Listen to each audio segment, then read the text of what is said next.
भारत दुनिया के top smartphone manufacturing देश की लिस्ट में शामिल हो चुका है। हालांकि हकीकत यह है कि भारत चीनी स्मार्टफोन कंपनियों के दम पर स्मार्टफोन मैन्युफैक्चरिंग हब बना हुआ है।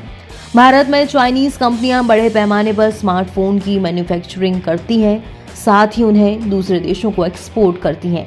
अगर भारत की बात करें तो भारत की टॉप स्मार्टफोन कंपनी वीवो है, जो एक चाइनीज कंपनी है। साथ ही अगर टॉप 5 इंडियन स्मार्टफोन ब्रांड की बात की जाए तो उसमें 3 से 4 ब्रांड आपको चाइनीज ही देखने को मिल जाएंगे।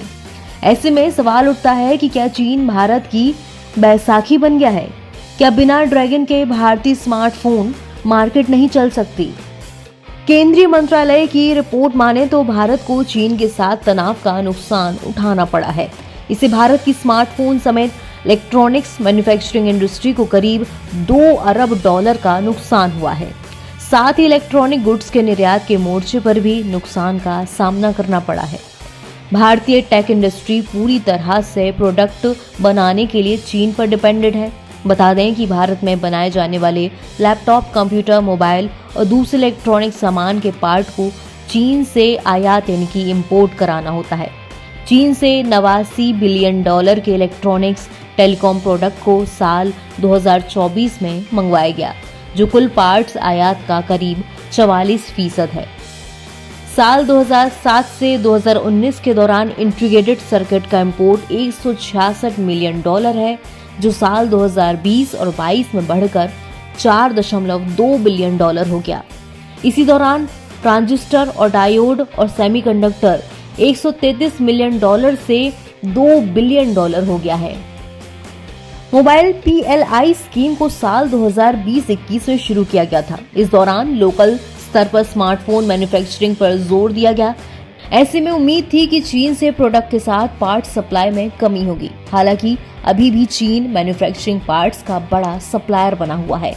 भारत सरकार लंबे वक्त से लोकल स्तर पर पार्ट्स की सप्लाई की योजना बना रही है। इसी योजना के तहत भारत में लोकल स्तर पर सेमीकंडक्टर की मैन्युफैक्चरिंग को प्रोत्साहित किया गया। साथ ही सरकार चाइनीज कंपनियों में भारतीय नागरिकों की तैनाती करने की तैयारी कर रही है, जिससे भारत में चीन के दखल को कम किया जा सके।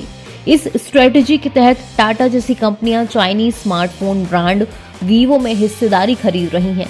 साथ ही भारत सरकार स्मार्टफोन डिस्ट्रीब्यूशन में भी इंडियन कंपनीज को शामिल करना चाहती है।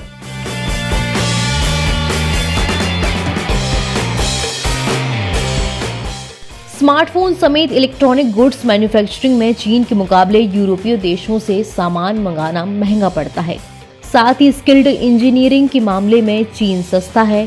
साधारण शब्दों में समझें तो स्मार्टफोन या किसी दूसरे प्रोडक्ट को बनाने के लिए भारी मशीनरी और इंजीनियरिंग लगती है।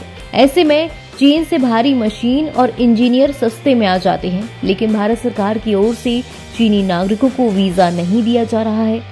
साथ ही चाइनीज इंजीनियर भारत आने से डर रहे हैं, क्योंकि चीन कंपनियां सरकार के जांच के दायरे में हैं।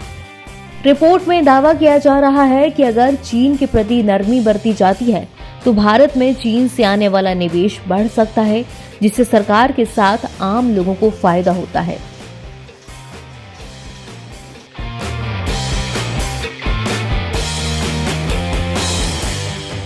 ऐसा नहीं है कि चीन के बिना भारत का काम नहीं चल सकता।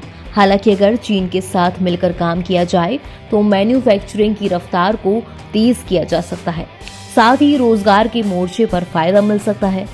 ऐसा Indian cellular and electronics association और manufacturers association of information technology की ओर से कहा जा रहा है।